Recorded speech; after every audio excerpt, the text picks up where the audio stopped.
Assalamualaikum warahmatullahi wabarakatuh. Terima kasih atas kehadiran dan kesempatannya untuk mengikuti presentasi kami hari ini.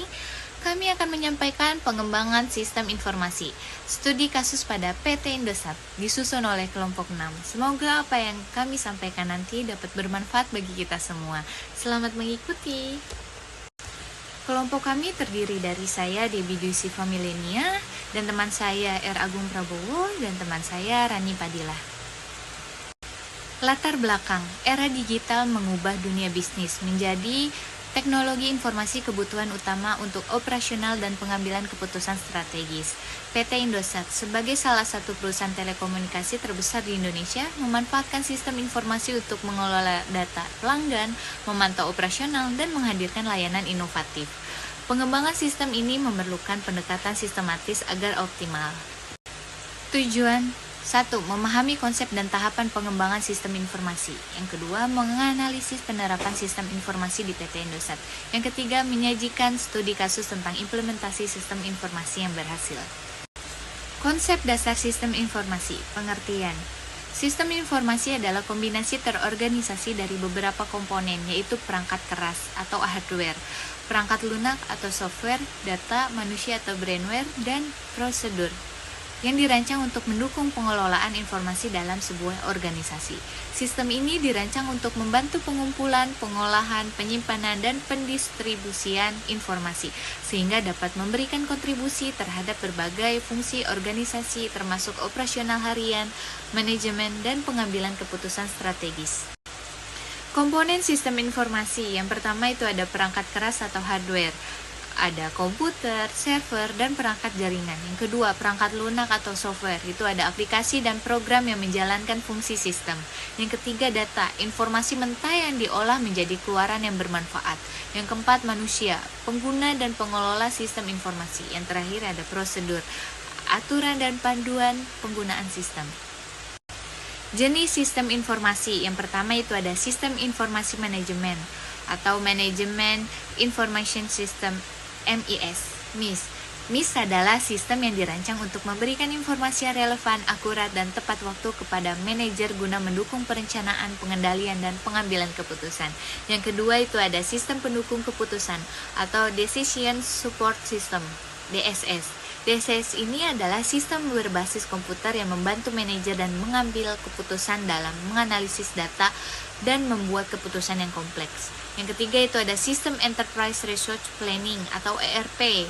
ERP ini adalah sistem terintegrasi yang mencakup berbagai fungsi utama organisasi dalam satu platform untuk meningkatkan efisiensi dan konsistensi data. System Development Life Cycle merupakan kerangka kerja terstruktur yang digunakan dalam pengembangan sistem informasi. SDLC membangun tim pengembang dalam merancang, membangun, mengimplementasikan, dan memelihara sistem yang sesuai dengan kebutuhan organisasi. SDLC terdiri dari beberapa tahapan yang saling berkaitan seperti berikut. 1. Perencanaan. Tahapan ini bertujuan untuk mengidentifikasi kebutuhan organisasi serta menemukan tujuan sistem informasi yang akan dikembangkan. 2. Analisis. Analisis dilakukan mendalam terhadap masalah yang ada dan kebutuhan penggunaan untuk memastikan bahwa sistem yang dikembangkan mampu menyelesaikan permasalahan. 3. Desain. Tahapan desain adalah proses menciptakan rancangan teknis sistem yang akan dikembangkan, termasuk struktur data, antarmuka pengguna, dan arsitektur sistem. 4. Implementasi. Tahapan ini adalah penerapan rancangan yang pengkodean, pengujian, dan instalasi sistem. Yang kelima, pemeliharaan.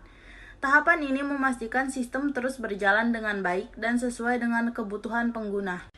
2. Metode Agile dan Waterfall.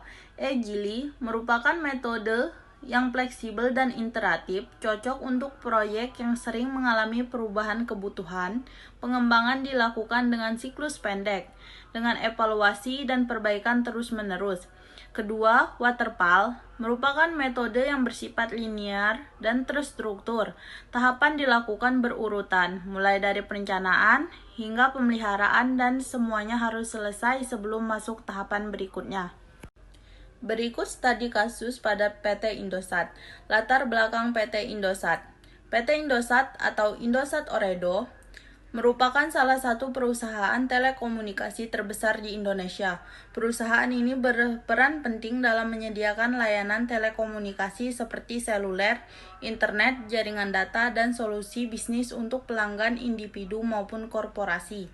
Didirikan pada tahun 1967, PT Indosat telah berkembang menjadi salah satu pelopor dalam dunia teknologi dan komunikasi di Indonesia dengan visi untuk menjadi perusahaan telekomunikasi digital terdepan. Indosat terus berinovasi melalui layanan berbasis teknologi terkini. Fokus utama layanan. 1. Seluler, menawarkan layanan telepon, SMS, dan paket data dengan jangkauan nasional. 2. Internet, menyediakan jaringan internet berkecepatan tinggi untuk penggunaan individu dan bisnis.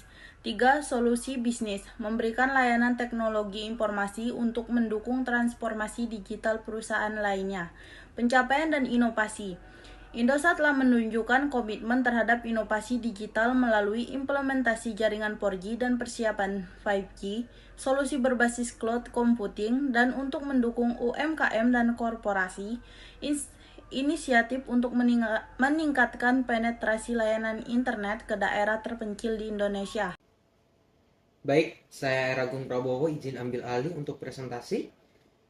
Di sini ada pengembangan sistem informasi di PT Indosat.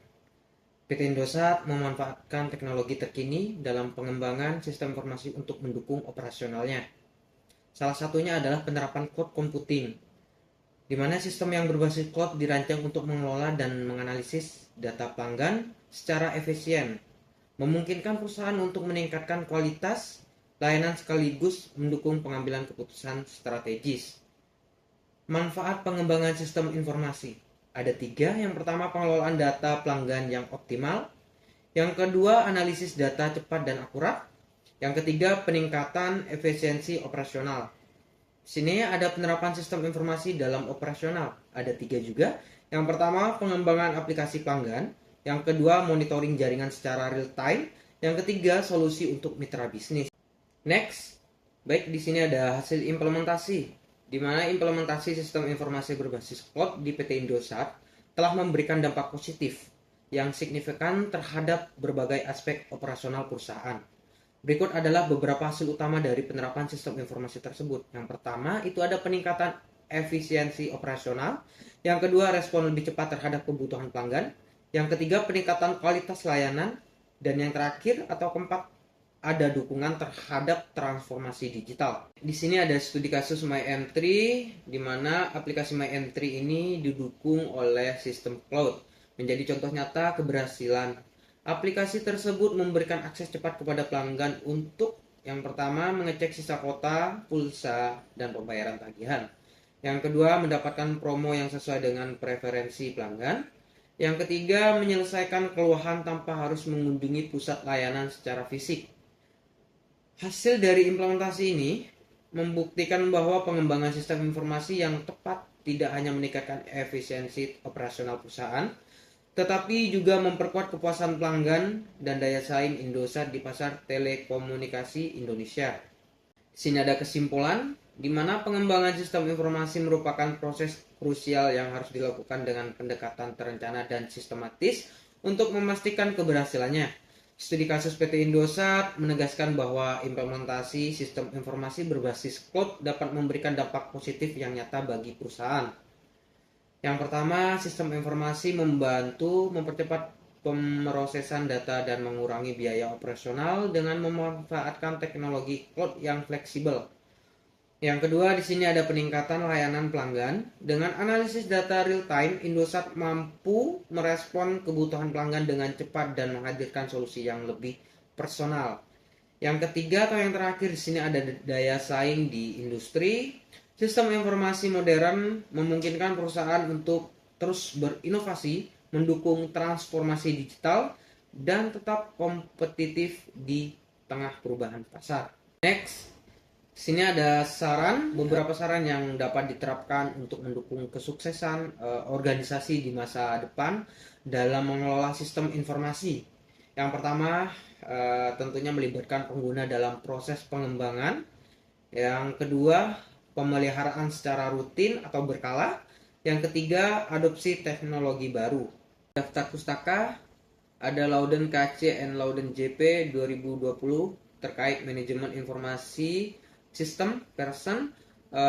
Yang kedua ada Obrins JA dan Marakas GM 2018 terkait Introduction to Information System MC Grow Hile, dan ada artikel terkait PT Indosat dari publikasi resmi dan jurnal ilmiah. Teman-teman bisa cari di web, itu banyak sekali ya. Dan ini berakhir sudah presentasi dari kelompok kami. Sekiranya ada kekurangan, mohon maaf dari kelompok kami. Agar menyempurnakan, teman-teman bisa memberikan kritik atau saran di nomor WhatsApp 08565550000274. Secepatnya kelompok kami akan merespon dan memberikan tanggapan terkait kritik atau saran dari teman-teman. Saya akhiri, wabillahi taufik hidayah. Wassalamualaikum warahmatullahi wabarakatuh.